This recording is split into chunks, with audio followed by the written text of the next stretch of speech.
Hey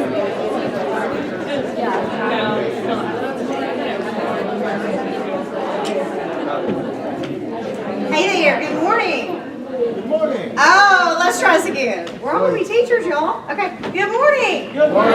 Woo, everybody's back. First day of school. Usually, I like to break out that Finding Nemo, where he's like, it's first day of school, it's first, do y'all know what I'm talking about? Yeah. Some people are like, seriously. I used to show that to my first graders, so anyway. Good morning, everybody, for the most part. This is it. This is your last first day of school as a student for a while. So that's pretty exciting, right? Oh my gosh, y'all. Yeah. Everybody, woo! Everybody's excited. Yeah. Okay. So I think I have actually talked to every single person in here this morning, or I've done my best to. I might have missed you if you snuck it on me. For those of you who I've never met, which I have now met, I think everybody. My name is Amanda Priest. I am the person that is in charge of this. So I am the person who wants you to do your absolute best. We'll build you up. We'll make sure that everything is going great. But if we run into a snafu, I'm your person as well. So hopefully all things will go well and we don't have to worry about that. Everybody should have an agenda. I emailed it to you on Friday, but I also handed out copies this morning if you didn't have one. I just like to use that as like just a check off. So we are here for our orientation. This morning, this next couple hours is going to be like the meat and bones of the expectations, okay? Of how to act and how to dress and what time to be there and all those questions that are just like running through your head right now. Who's nervous? Who's nervous for tomorrow? It's okay. I was nervous too.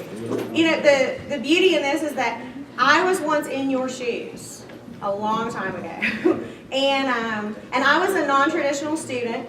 At the time, I had a 4-year-old when I did my student teaching. I think she was 3 getting ready to turn 4. And so, you know, we're all different in here.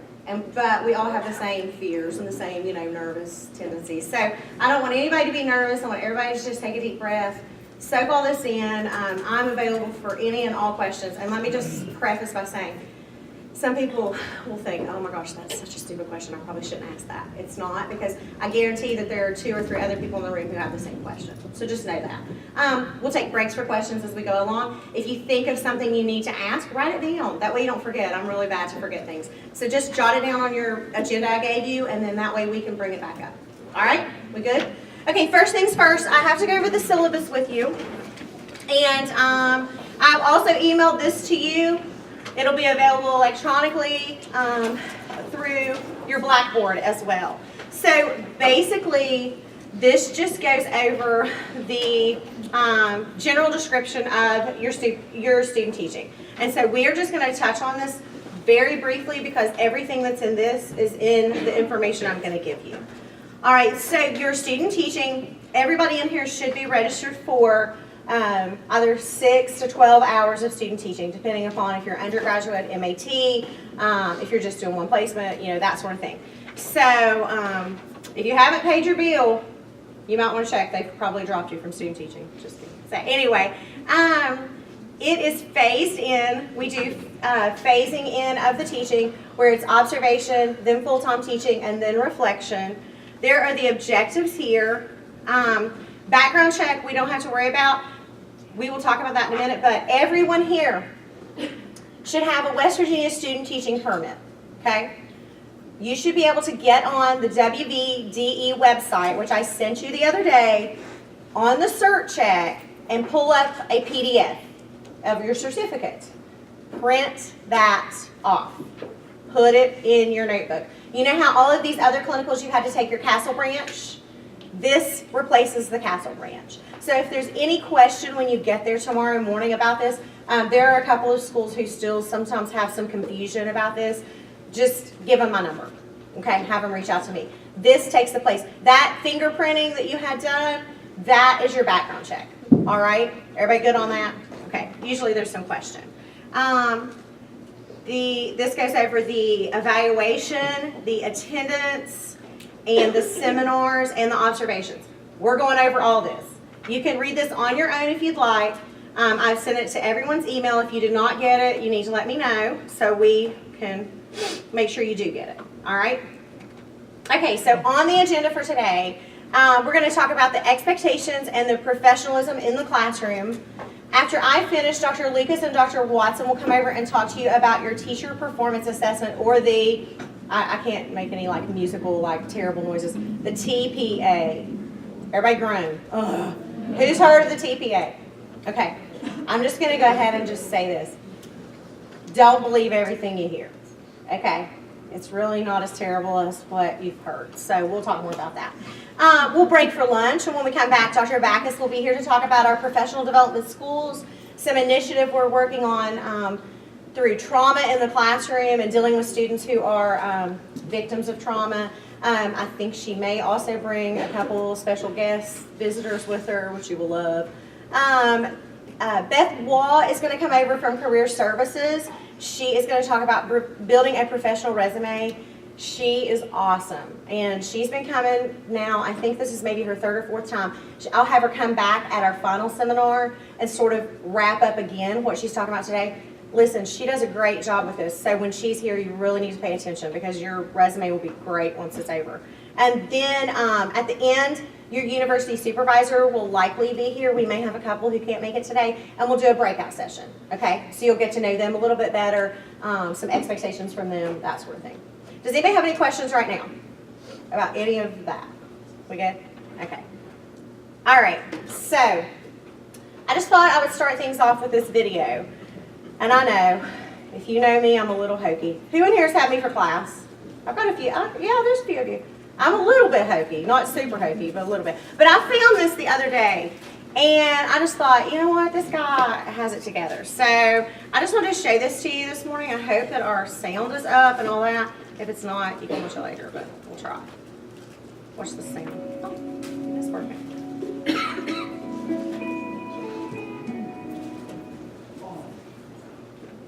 It's not gonna be loud. Okay, I'm just gonna tell you this. It's great. Please watch it. I might send you like a question that you have to send me back an answer about it. He talks about why we do what we do, why we are teachers, and why we're game changers. And you know, I want everybody here to just sort of stop for a second and think of one. I mean, you could probably think of 100. Think of one really great teacher you had in your life. Give me a thumbs up when you got that. I'm totally elementary right now. Yeah. Everybody can usually think of one, right? I can think of 5 right now. From like first grade, second grade, all the way up to when I graduated high school. So my third grade teacher, she went to the Wayne Pool, which back in the day, community pools were a big deal. And did you guys, who had a community pool here? Like at their house? Okay, so the Wayne Pool was a big deal because there was nothing to do in Wayne. Obviously, I'm from Wayne. There was nothing to do. And so, and my family only had one car, and my dad was at work. And so my mom would walk us like 20 minutes to the Wayne Pool, and we had a family pool pass. And my third grade teacher went to the pool every day too. And so whenever we started third grade, we had lunch with her once a week. She invited like the kids. She would come down to the cafeteria and she would sit with us. And we were the pool maniacs. That was like our nickname. And we made pool cover-ups that we wrote with markers on white t-shirts. You see what I'm saying? I mean, think back to being a third grader and a shy, I know you can't believe it, but so shy, very backwards. That was so big for me. For somebody to like pay attention to me and think I was kind of cool at 8 years old, you know, somebody who I looked up to. I have a picture of her opening the Christmas gift I got her, and it was something very minimal. And my mom found it and gave it to me, and I keep it in my desk just so I can reflect back on sometimes when I'm feeling really down about this profession, and you will, it'll happen. But in the picture, she's opening the gift, and I'm looking at her, and I'm like that. Like, I cannot believe that she's opening my present and smiling about it. So every time that you're starting to feel down, think back to a teacher that made you feel so good when you were little, or as a high schooler or as a middle schooler. I can name, like I said, I can name 5 or 10 right now. I was really blessed. I had really great teachers growing up. And so I know some of you are just thinking about a bad one. It happens, but I had so many good ones. So just remember that, and remember why we do what we do. So you have to watch that. Okay. Every single Oh. service that you put in, every single day is changing one life. Can't hear very good. I'm sorry. Okay, so we will go on. Okay, so this is the important stuff. Professionalism in the classroom. So let's talk about this. Who here has already contacted their teacher, talked to their teacher, exchanged contact information with their teacher, knows everything about them? Just good. Okay, most of you already have done that. A few of you maybe haven't heard back from your teacher, and that's okay. I'm just going to say this. Teachers are not great to check their email. Y'all know this, right? One day you're going to not be great to check your email too, because you're really busy and you don't have time to check it. My husband is a principal, and you know when he checks his, if he gets like 5 minutes to eat lunch, he will check it then sometimes, or he checks it at the end of the school day once everyone is gone, and it's like about 4:30. That's usually when he checks his email. So if you have not heard from your teacher, this is my suggestion. When we break for lunch, you need to call the school. Okay? And just very politely say, hi, I am so-and-so, and I am scheduled to come in and begin student teaching tomorrow with Miss or Mr. So-and-so, and I haven't heard back from them yet. Could I leave a message for them? Easy, right? Professional. Leave your contact phone number. If for some reason they would call you this afternoon while we're in this meeting, zip out there and go talk to them. Okay? It's important if you haven't made contact yet, you need to make contact. You should already know what time you should be there, because I sent all this to you last week to find out, didn't I? If you don't know, find out what time school starts, and then show up earlier than that. If your teacher said, oh, well, teachers are supposed to be there at 7:30, what time should you get there? What? 7:15. Yeah. 7:15, 7:20. Do not get there at 7:30. Do not get there at 7:31. Do not do that. I also suggested that maybe you should, even tonight, drive from where you live to the school and find out how long it takes. And then add 10 minutes, because morning traffic is ridiculous. If you don't have any kids, or you've never traveled in morning school traffic, if you don't cuss, you're going to start cussing. You will hate somebody after the first week. A lady turned right in front of me this morning. I was screaming my God.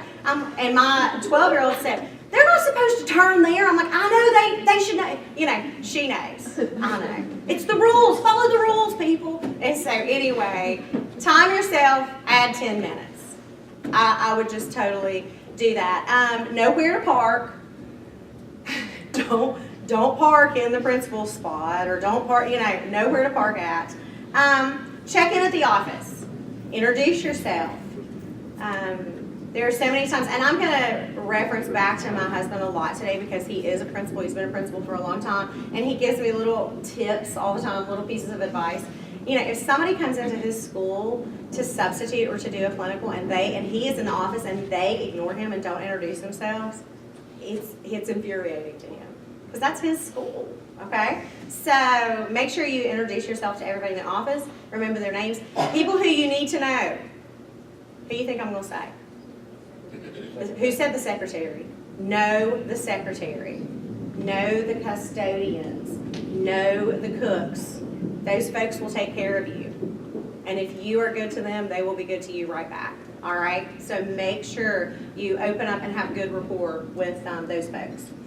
When you check in, you need to have that permit available, okay, to show them. They might ask for it, they might not, but you have it anyway. And then the next little piece of advice on the first day of school is listen and learn. You're not getting up there and teaching, okay? So just listen for the day. If the teacher says, hey, would you like to, oh, of course. Or if the teacher is in the middle of something, can I help pass that out? Can I help with the screw? Jump in, 2 feet. Got it? Do not. And everything I referenced today too has happened, all right? And you're going to think, sure, no, trust me, it has. Do not look at the teacher and say, I'm only supposed to observe. I'm only observing today. I'm not supposed to pass out, or I'm not supposed to work. No, I'm just observing. If you do, I will hear about it. And then you will hear about it from me. So don't do that, okay? All right. Next thing to talk about. And a lot of this we've talked about in level 2s, level 1s, but we have to just revisit all of these things. School rules and expectations. You are expected to follow the same set of rules that a professional educator in the classroom would follow. That means some schools don't want teachers to carry drinks in. Like, who's got a drink this morning? Look here, me, most of us, okay? Some of them are funny about that. They don't want teachers to carry drinks in. So don't take one in. One instance that always creeps back is I had a student one time who was, I think, a level 2. And the principal called and said, can you please tell your student to stop eating candy while she's walking down the hallway? I was like, well, yeah. She's eating, she was like, she's chomping on a sucker every time I see her walking in the hallway, and we don't have candy at our school. It's just a school rule. Or we don't chew gum at our school. It's a school rule. And I know you're thinking, I'm an adult. But how do kids learn? They learn from you, okay? And from good examples. And so we follow all of those rules. You need to treat everyone as a professional. You may be in schools where you know someone from church, or you know someone just like a family friend or something like that. And it would be like me to say, hey Holly, how's it going? Okay, when we're at school, she's not Holly, she's Miss Bragg. I had a student teacher that I went and talked to not too long ago. They were doing a TIR, and she said one of the most frustrating things to her when she started is she was young anyway, and she looked a little young, and the teacher next door did not address her by her proper name. He called her first name, and then all the kids started calling her first name. So when you're trying to build respect, it's a problem anyway. So she went to him and said, I would appreciate it if you called me Miss whatever. So be very careful of that. When I see my friends at school, when I go to schools I've taught at before, I always address them by Mr. or Mrs. So just be aware of that. It's just a professionalism, okay?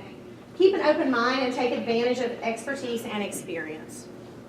Okay, you're going to be in classrooms with teachers who do not teach using your philosophies. It's okay. We're all different. You're going to be in classrooms with teachers who you're going to think, oh my gosh, why would they do that? Or why would that happen? There's a reason. I mean, if you see something obviously that is way out of the way and you feel like you need to tell somebody, then you definitely need to tell me. You definitely need to let me know. That's what your university supervisor is here for. One example is we had a student a few years back who was in a high school English classroom, and there was an aide, and the teacher wasn't there that day. They had a substitute. There was just a lot going on, and the aide was really unprofessional. The aide was unprofessional towards the student teacher. The aide was unprofessional towards kids in the classroom. Our student was so upset, and so she was at my door right after school. She was like, I need to talk to you about this. I called the principal. I left a message. The principal called me back. She said, I know exactly what you're talking about. I know exactly who you're talking about. We've had trouble with this person before. I'll take care of it immediately. Okay? Things might happen. But you need to know, hey, I need to contact somebody. I'll take care of this. Ms. Priest will take care of it. She'll look into it. Okay? Take advantage of every learning opportunity. When I did my student teaching, I did my student teaching in a 4th grade and a kindergarten classroom many years ago. And the 4th grade teacher, I went in, and she had been teaching for 32 years. Usually, that's just bad. And so, but she was great. She was like, oh my gosh, whatever you need to do, we'll do it. I am just now teaching 4th grade for the first time. I've usually taught 5th grade. I'm teaching 4th grade. So I really have never taught writing before. So if you want to teach them writing, that'd be great. If you want to teach West Virginia history, that'd be great. I was like, okay, awesome. We got along great. She didn't have any children of her own. She sort of took me under her wing. We became really close. It was a great 8 weeks. And then there was another student teacher at the school, and she was in the kindergarten. And then once the 8 weeks was over, we were flip-flopping. And she was crying all the time. Every time we had a seminar, she was crying. And I'm like, oh, no. So I just kept trying to keep an open mind. I thought, well, maybe it's no, it was horrible. It was. I flip-flopped, I went. I walked in and the teacher said, you're going to teach the way I teach. You're going to teach what I tell you. This is the unit you're going to teach. She had her planning every day at 1 o'clock. She went to the break room beside of her classroom. And anybody who ever stayed home with their grandma, what comes on at 1 o'clock? Days of Our Lives. Every single day. So guess what I had to do on my planning? I could tell you all about Stefano, all about Ryan, because I had to watch Days of Our Lives on my planning every day, because that's what she did. It was horrible. I had to drive about 20 minutes home. I cried every day going home. And my husband would say, just 7 more weeks. Just 6 more weeks. And we counted it down. I didn't complain to anybody. I didn't, complain out of school. He was the only one I ever complained to. He was really the only one who ever knew. Well, Amy, the girl who flip-flopped with me, she knew how bad it was because she had been watching Days of Our Lives for 8 weeks. But I didn't go out and verbalize how terrible this was. But guess what I did? I did learn something. The next year I taught kindergarten. That was my first job. So guess what I took from that experience? That I did not want to do anything the way she did it. So I did it completely the opposite. And it was the best year. It was great. I learned really quickly though, like I couldn't even work the kids. The kids could not work at a table in a group because they weren't allowed to talk. They were allowed to do yes, no, and a bathroom sign. They did worksheets every day. It was just not what I was going to do. And I learned really quickly. I learned a lot in 8 weeks that I did not want to be that teacher. You guys get where I'm going with this? Not every experience is going to be perfect. Who had a great level 2? I like this, good. Okay. A lot of you had great level 2 experiences and you learned a lot. Now, student teaching might be great too. It may not be perfect though. You need to understand that, okay? All right. Also, when it comes to PLC meetings, extracurricular activities, maybe the kids are having a dance. You guys are going to be coming up on like Valentine's Day and stuff. A lot of schools will do that. If there are basketball games or softball games or baseball games, try to go to one. You talk about making somebody's day. You will make some days if those kids see you out in public in real life, okay? Just remember that. A lot of you will also, at some point in this semester, send me an email asking me if there's a half day or a teacher meeting if you have to go. Yes. How about that? Don't even send that to me. That's one of those questions I, for some reason, get every semester, and it aggravates me. You're expected to do what the classroom teacher does. All right? So if there's a teacher meeting, or if it's an early release or something like that, you need to attend. Now, there will be some times where the school will say, we only have X amount of seats at this training, this and that. Okay, work it out with your teacher and find something to do at the school. You're not going to sit at the house that day. Okay? We good with this? All right. Okay, here we go. All right, professional conduct. You need to maintain confidentiality at all times about students and school issues. You are never, ever, ever to talk about a student, a teacher, a principal, a parent, or a situation out in public. You guys understand where I'm going with this? Okay. Because as soon as you do, someone will find out about it and someone will call you out on it, or they'll call me out on it to deal with you. Okay? This has happened a couple of times. I would also add with the always speak in a positive manner about the school and the school community. 2 examples. One time a student was in her student teaching placement complaining hard about her level 2 teacher. Could not stand her. Oh, I cannot stand her. She just didn't do what she was supposed to do. And guess who she was complaining to? That teacher's best friend. Just because teachers don't teach at the same school doesn't mean they don't know each other. I'll just give you another little tip of advice. Everyone in education knows everybody, okay? And everyone will call one another to find out about people, especially like when they're hiring. they'll call the school that you were at before and say, hey, would you hire so-and-so again? Oh, yeah. Oh, no.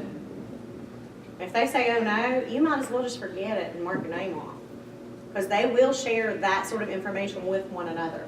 Another example is a student was talking to a friend who was working at like Walmart or somewhere, Target, I don't know. And they were talking about the school that that student was at now because this student had been there. Oh, yeah. Oh, I had that same teacher. Is so-and-so still in that room? The worst. They are the worst kid. Grandma was behind her in the line listening. True story. Do not let this happen, all right?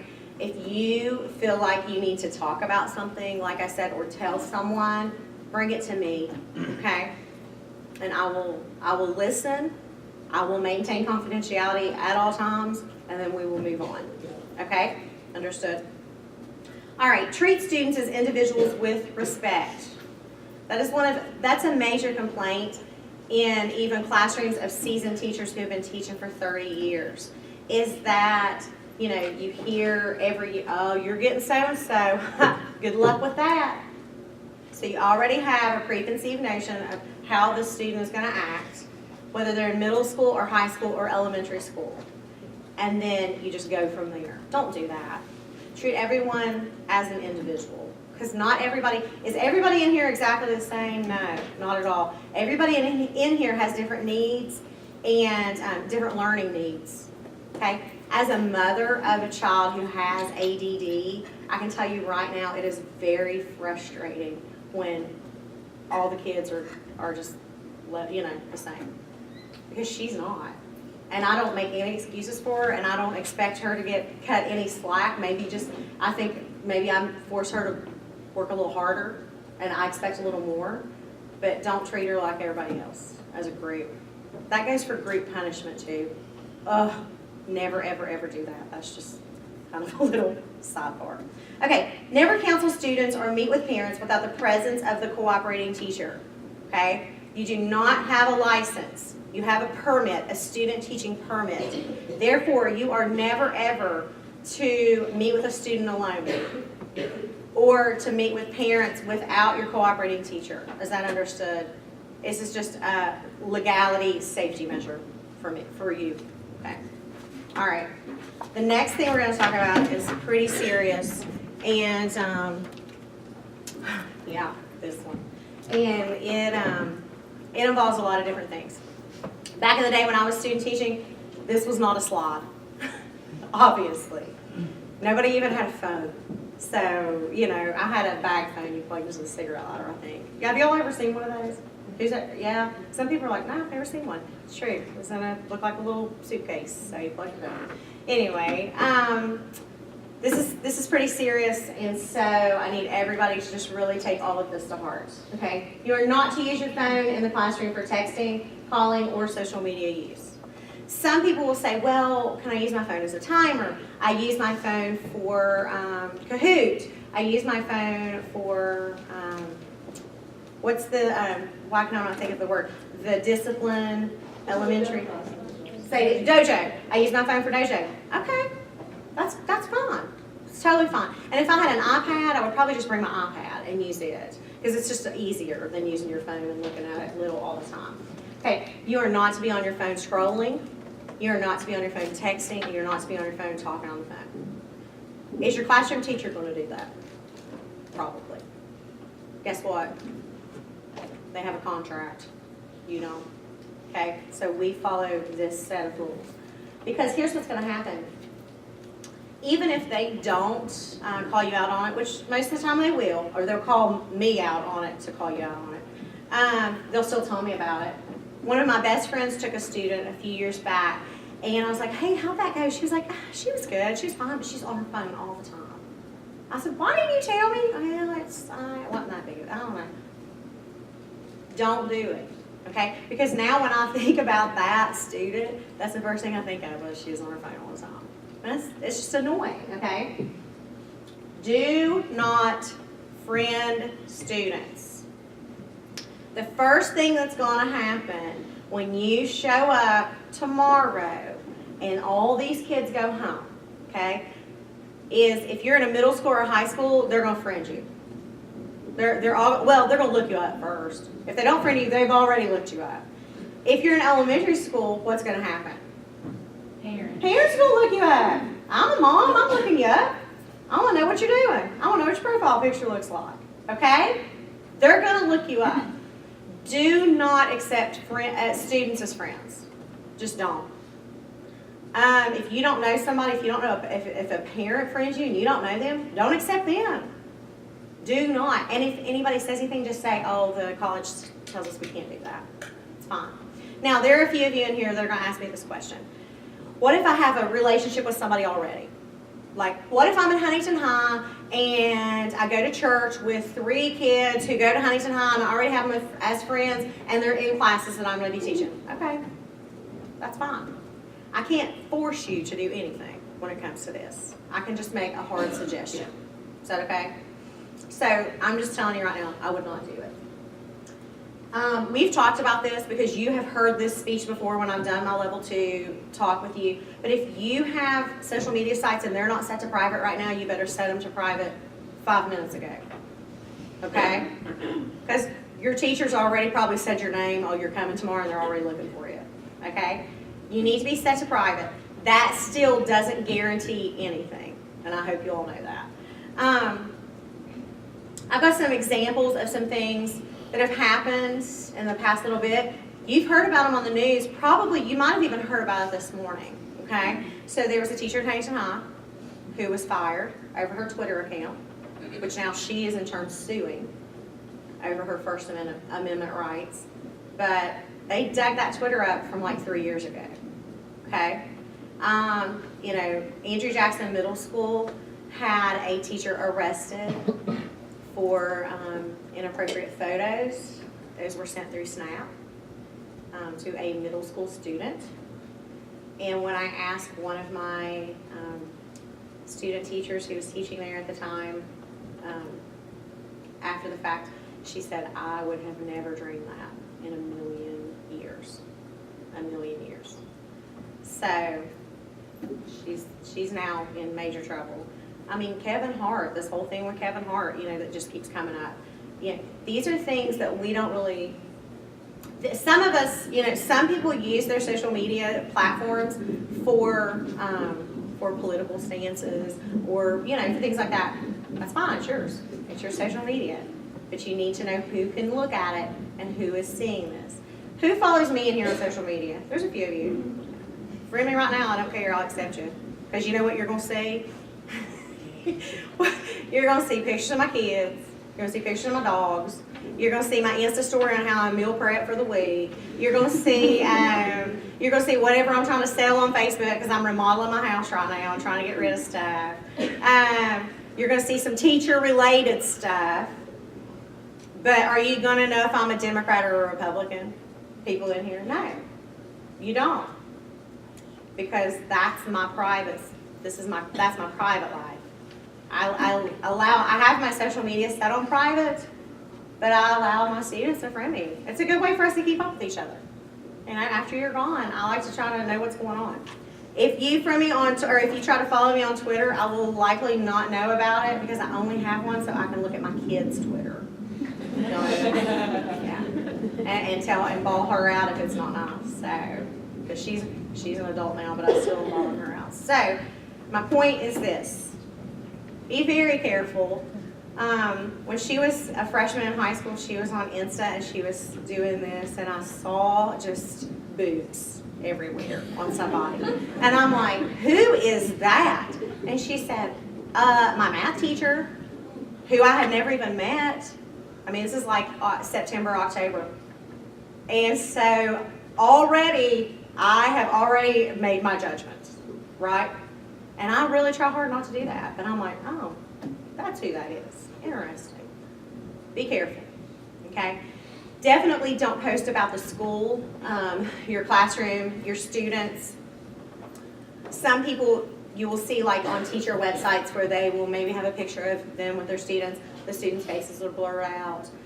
Guys, you don't know who's in your classroom really. Or, if it's a foster child or something like that. It's a major thing. So just be very careful. I had a situation where I had a student who was using Snap, and because the kids like the filters. And so she had like her Snap story, and it was like her kids with the filters on them. Okay, that's still not okay. We don't do that. So be really careful. All right? Any questions? If you have one, ask me. Okay? Keep it together. All right, the next thing is another thing. For some reason, we have to always have a conversation about dress code. All right, so when I sent you that email and it said business casual, you all read it, that's what it said. And I look around and everybody looks great, okay? The reason that we do that is because some people just don't understand what that means for some reason. I have had people show up to this in what I believe was pajamas, yoga pants, leggings, sweat, or not leggings, but like workout leggings, sweatpants, jeans with holes in them. I mean, I could go on and on and on, okay? The reason we have a dress code is because you are going out into the professional world and you need to be seen as a professional. How many of you in here are going to a middle school or high school? Raise your hand. Okay. How many? Okay, high school people, raise your hands. Real big. If you are 24 or under, keep your hand up. Most of you. Yeah. Looking around. Y'all could be students. Could you be confused as a student? Sarah, Brian, yes, you could totally be confused as a student. Okay? There are a few of you in here that look young. All right? We need to differentiate you from the students. So that is one of the reasons that we are very serious about our dress code. Professional dress is expected. That means that everything should be covered up. Y'all get where I'm going with this. We have this conversation every year. Ladies, if you are going to wear leggings, make sure that you have on a top that covers in the front and the back. Okay? Because if you don't, somebody will call me about it. Make sure that you're comfortable, but that you're professional. Yes? Okay. I don't expect anybody to wear a tie every day. I don't expect anyone to wear high heels every day. You also need to know your school, and you need to just look around. You're going to see people with jeans and hoodies on, especially high school folks, middle school, high school folks. Elementary typically is more professionally dressed most of the time, and I'm not saying anything that people don't know. But you're going to look around and see this. You're going to see people who are more relaxed in their dress. We do not. For the simple fact that, like I said, we want to differentiate you. But you're not hired. Remember, this is kind of like an interview, a 16-week interview. And so if you look professional all the time, they're going to remember that. Administrators remember things like that. I've been to schools before checking in on students where the teachers say, well, we always know who the student teachers are because they always look better than us. You know, and it's kind of a joke. It's kind of funny. But just know, I just had something on the tip of my tongue and I lost it for just a minute. Oh, I know what it is. When I said look around and know your school, we had a student who was gorgeous. She's beautiful. And she went to the school and she had on a really cute dress and she had on high heels that are about that tall in the kindergarten or first grade classroom. And that school, and when I say this, you're going to know, that school was a capri pants school. Y'all know what I'm talking about. It was elementary school, all the teachers had on capri pants. They were all, older, they've been doing it for a while. Everybody had on their khaki capris. Nobody was dressing, super fancy, that sort of thing. She stuck out like a sore thumb. And I got a call that day. Can you talk to her about her dress? Well, of course I can. Just know where you're at. All right? Look around, know where you're at. Special dress days are encouraged, but they have to meet our College of Ed standards. You may have some schools, when testing is coming up, they do a Spirit Week. You've usually I think we've already gotten past a lot of that, but if there's a dress-up day or like a book character dress-up or something like that, that's great. That is encouraged. We encourage you to participate. Do not dress up like a Playboy bunny that day. Do not dress up like Thor and not wear a shirt that day. I mean, these are things that I have to say because somebody will likely just go with it. So just understand that it has to meet our standards. A rule that I've inherited is that tattoos and piercings must be covered or taken out.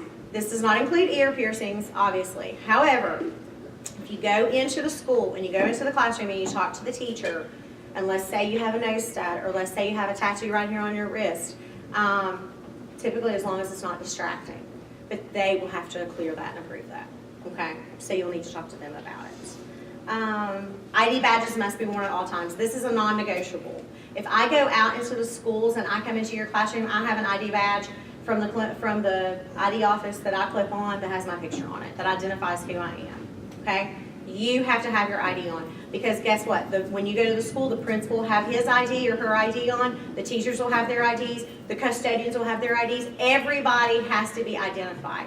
If I'm a parent and I go into the school and I see an adult and they don't have an ID badge on, I want to know who they are and why they're around my kid, okay? So, it has to be worn at all times. Suggestions, I just wrote this down. You know, skirts are fine, just as long as they're not too short. Pants, leggings with, like I said, a longer shirt, longer sweater. There was a time when I taught first grade and my husband said, do you have anything else to wear? Because for about 3 straight months, I wore leggings, a tunic, and tall boots. I was teaching first grade. I was in the floor every day. It was comfortable, and he called it the Wayne Elementary uniform because everybody wore that basically in the whole school. So just whatever is comfortable but looks professional. Guys, you know, I wrote down polo, khakis. People will always ask me about sneakers. I think sneakers are fine as long as they're clean and they look decent. I wore Chuck Taylors a lot when I was teaching, you know, with skirts or whatever, just cute. Last but not least, you have to be clean and you have to be groomed. I know. I can't believe I have to talk about this either. I had to have a conversation this past semester with actually 2 different student teachers who were wearing dirty clothes, who were not clean, who were not groomed. If you have a situation, like a water situation or a clothing situation where you need some assistance, just come talk to me. I mean, like literally, I called this person in and said, I need to know, do you have running water? This is not a conversation I want to have with a 22-year-old adult. These are conversations I used to have with first graders, okay? Make sure your clothes are clean. Make sure they're not wrinkled up or in the bottom of their clothes hamper. Make sure you're clean. Make sure you brush your teeth. Make sure you wear deodorant. I could go on and on. These are usually things that by the time we're adults, we have in the bag we don't worry about. But I had to have these conversations twice. Also, if you show up at a school and you look like you haven't slept because you were up all night running around, or you weren't up all night working on lesson plans. We'll just say that. They're going to tell me about it, and we're going to have a major conversation. These are things that constitute plans of improvement. Okay, so we'll talk about that. I think I saw a hand up. Did I see your hand up, Jonathan? Yes. My level 2 cooperative teacher said when he started, he just got in the habit of wearing a shirt and tie because of fun with the students, and every time I was there, you always had a shirt and tie. Yeah. It just became the default thing for him. It's kind of their thing. My husband, when he taught health. He wore khaki pants, polo shirt, and K-Swiss. I know, 20 years ago. K-Swiss sneakers, white, every day. That's what he wore to school. He has never worn a pair of jeans as a professional into the building. He just hasn't.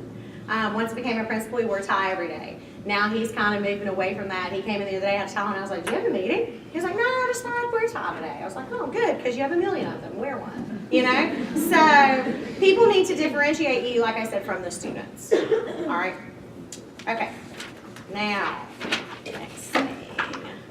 How are we on time? Oh, we're good. Okay, attendance. I write more improvement plans for this than I do for anything. All right? You are to keep the same schedule as the classroom teacher. That means if they have 7 a.m. duty, I hate it for you, but so do you. Okay? If they have early morning duty, you have early morning duty. If they have after school duty, you have after school duty. If they have lunch duty, you have lunch duty. If they have cafeteria duty or playground duty or whatever they have, you do too. Okay? We don't even talk about this. There are gonna be some instances where they may have after-school duty and you have a class once a week on campus. That's fine, we'll work that out, it's not a problem. Now, if your teacher is one of those teachers where they just like to stay late, okay? You're not expected to stay till 5 or 6 every evening, all right? Don't ask me if you have to. Somebody in here will. No, you don't have to. You are expected to do the duties, stay until the teacher dismissal, and then maybe, if you need to get stuff together for the next day or be prepared, then you're expected to stay. When I did my student teaching, I was in that 4th grade, she stayed late every Thursday. She just stayed late every Thursday, and she got all of her copies made for the next week and everything together. And guess what I started doing? I kept that practice, okay? It was good practice to keep, actually. She got me in that good habit. Once I used to, when I taught at a littler school and it was a little bit further away, I would usually, because I was weird, I would go in like really early on Sunday mornings because there's nobody there to distract you. No teachers are wanting to talk, nobody's wanting to talk, and I would get all my stuff done then and ready for the next week. When I moved closer to home and I had a classroom that was just a few minutes from my house, I stayed late on Fridays. You're not expected to stay late every day though. Just understand that, all right? Next thing, if you're late or if you're gonna be absent, okay, y'all are gonna get the virus. About 50%, I'm gonna say 70% of y'all are gonna get the virus. Do you know what the virus is? Everybody's had the virus every once in a while. It's just the one day, both ends, everything. You're gonna get it. Because guess what? I read something the other day that said, it was like a meme that said, I used to think I had a really great immune system, but apparently no one had ever sneezed in my eyeballs before. Have y'all seen that? And I read it to my husband, he was like, oh my gosh, yeah. You're likely gonna get sick. If you're sick, if you get caught in traffic, if your car won't start, this only usually happens one time, all right? I'm just going to say that because I've heard every excuse known to man. First person you need to let know is your cooperating teacher because they're expecting you first, okay? You might be ready to teach that morning. You got everything ready, lesson plans, this and that. You got to let them know, hey, I'm sick, I'm not coming, I'm throwing up, This is where everything is. Okay, it's first person. Second person you need to let know is your university supervisor. You're going to exchange contact information with them today. They'll probably just want you to text them. But you have to let them know too, because what if they were going to just come out that day? And then they get there and you're not there. That's a problem. Last but not least, you have to let me know. You have to send me an email with the subject of absent and tell me, Amanda, I am not going to be at school today. I am sick. Thank you. All right? Because I have to track these. It's part of my job. If I find out that you were absent and didn't tell me, we will have a major problem. Is that understood? Because I feel like I'm giving you this professional courtesy of responsibility where, you just have to let me know. It's no big deal. I don't check up on you or follow up or this and that, but you have to let me know. That's a non-negotiable, okay? There are no exceptions to that rule.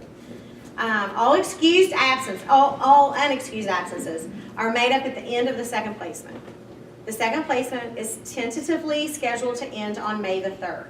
That means if you're absent next week for some reason, you're making that up on May the 4th. You see where I'm going with this? We don't change our placement dates for you to make up days during the first placement. You make them up at the end. All right? Okay. So our attendance policy is this. If you are tardy 3 times, that equals an absence. You must sign in the office every single day. No exceptions. We had a situation where a student was not on time and was not going, but there was no sign-in sheet because she said that the teacher said she didn't really have to sign in the office. Okay, you have to sign in the office. I don't care what anybody else tells you, you have to sign in the office. Okay, so let's say you're supposed to be there at 7:30 and you sign in at 7:35 and 7:40 and 7:45. Guess what? That's an absent. That's an absence. You're gonna make up a full day over being late 3 times. And I'm one of those, did we start after 9 o'clock this morning? No. We started at 9 o'clock because I said that's what time it started. I am not down with people being late, okay? So you need to be on time. That's why I said you need to be early. All right, if you are absent 3 times, you're gonna be put on a plan of improvement. You'll have to come in and talk to me about it. We'll sit down, we'll look at why you were absent, and then we'll go from there. They're not all the same. The only excused absences are those that fall under MU attendance policy. Death in the immediate family, illness with a doctor's excuse, university excused activities. You know, right now today we have someone who didn't come to orientation because they are actually part of the university group and they're at the green and white day at the Capitol. And that person really didn't want to miss today. But I was like, it's okay, it's university excused, it's fine, we'll get you the information. Do you see where I'm going with this? Those are the exceptions. I gotta take my dog to the vet is not excused. I love my dog, okay, most of the time. And I understand if I had to take, but if I have to take him to the vet, I have to take a half day off work. Y'all get where I'm going? I had somebody who called off last year because their dog had a cone and nobody could watch him that day. Really? I have had people call off because they had to go pay their water bill that morning. Really? These are not excused. The PLT is not excused. My suggestion for that is this. If you schedule to take the PLT, and let's say you schedule it at like 2 o'clock or 3 o'clock in the afternoon, and you know you work it out with the teacher, that's fine. We can.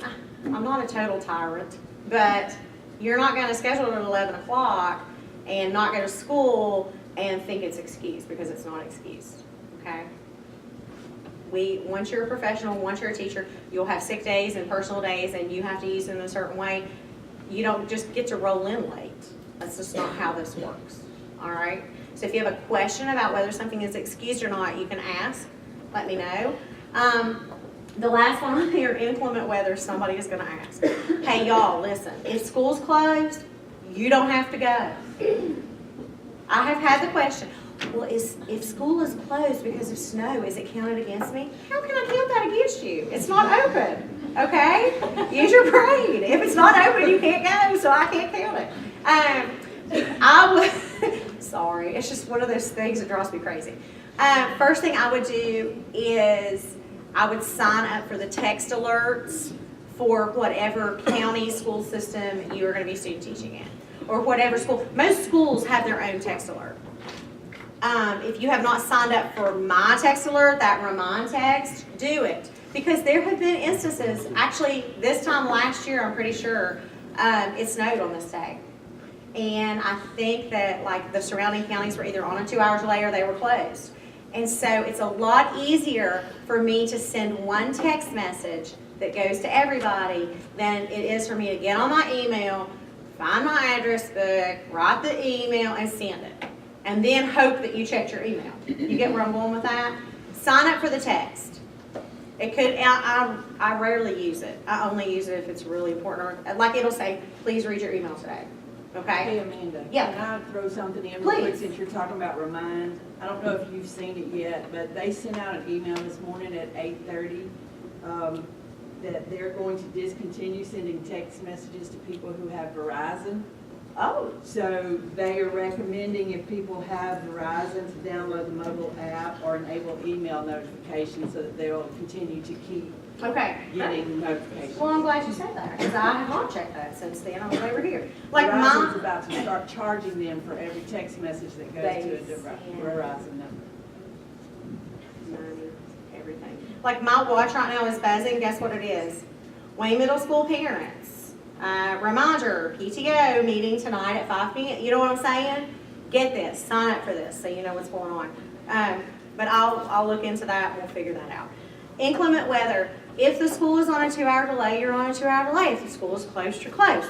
There are going to be times when, like Wayne County and Logan County are going to be closed. Cabell County might have a delay. They don't close a lot. and everybody else is going to just have to go. That's life, okay? That's just part of it. The first semester I was here, or second semester I was here, Mason County had major flooding. I had students who were out for like a week and a half, and not everybody else was out, but we just had to figure it out and work it out, okay? So, know the inclement weather codes, know the policy, know that your teacher is going to text you or that you're going to find out some way. Do not get in the car in the morning and take off without knowing whether you have school or not. Salt Rock right now doesn't have school because they don't have any water. You know, just check. Most of the time schools have a Facebook page. They have this, sign up for it, know what's going on, okay? The last time Wayne County had a 2-hour delay, yeah, it's been, I don't know. Does anybody know? Maybe y'all were doing your level 2. It's been, Like a couple of weeks ago. yeah, a couple weeks ago, a month ago, something like that. My husband goes and he runs at his school, which is real close to our house, and he comes home and gets ready for work. And they were down there running, and some lady pulled up to drop her kids off. And like, it's dark, there's nobody there. And he said 10 minutes later, he got the notification where she had signed up for the remind text. I'm like, yeah, just know it ahead of time, so. All right. Required documents. Everybody listen very closely and write this down. That website link is my PLC page. Anything you need to know is on that page, I promise. All documents are linked there. I have a calendar that's linked there. These videos, I know you saw me set up that camera, it's not because I like to watch myself or listen to this ever again. But I filmed this in case someone is not here. We have people who are on the job who still have to go back and know what we talked about. Everything is found on that website, the PLC. We have 3 required documents that you have to send to me, okay? The first one is our student teaching contract. You will find the link to that. It is just basically the expectations for you, for the teacher, and for the supervisor. Everybody signs it. Now, all of these things are going to be due by end of business next Tuesday. That's 4 o'clock. Martin Luther King Day is on Monday. On Tuesday by 4 o'clock, you should send me an email. And it should have these 3 things scanned in it. Okay? Because I save all of this. I keep all of this. So it's the contract, what we call the responsibility profile. That responsibility profile is basically a timeline. You sit down with your teacher, because in the past we have had maybe a few problems with teachers not wanting students to start teaching, not wanting to give them any control. If everybody sits down with a timeline and we talk about observation, I'm just going to use elementary for an example. So week 1, observation, assisting teacher. Week 2, you're going to be responsible for spelling. Week 3, you're going to be responsible for all the reading. Week 4, 5, and 6, and 7, you're going to be responsible for everything. And then week 8, you're going to be doing some observation and reflection. If that's all written down and the student has signed it and the teacher has signed it, then there's no questions. We're all on the same page. Okay? The last thing is the social media policy. Sometimes students can't find this. It is saved as COEPD, social media policy. It's near the bottom of the page. If you have not, I think everyone in here should have been on that PLC before. Remember, if you open it up and you scroll down midway, it's students, supervisor, teacher. It's in 3 columns. Your all's column is way long with a lot of links. Then the calendar, and then the videos are near the bottom. Okay? Those have to be sent to me by next Tuesday. That gives you a week to have this conversation with your teacher. Now, somebody will ask this. My teacher and I filled this out and we signed it, but my supervisor hasn't signed it yet. My supervisor hasn't been by yet to sign it yet. So that's why I haven't sent it to you. You have to send it to me by Tuesday, whether they've signed it or not. Okay? Just send it to me. I will be going out this week to all my people, and when I pop it, and it's just like a, hey, how you doing?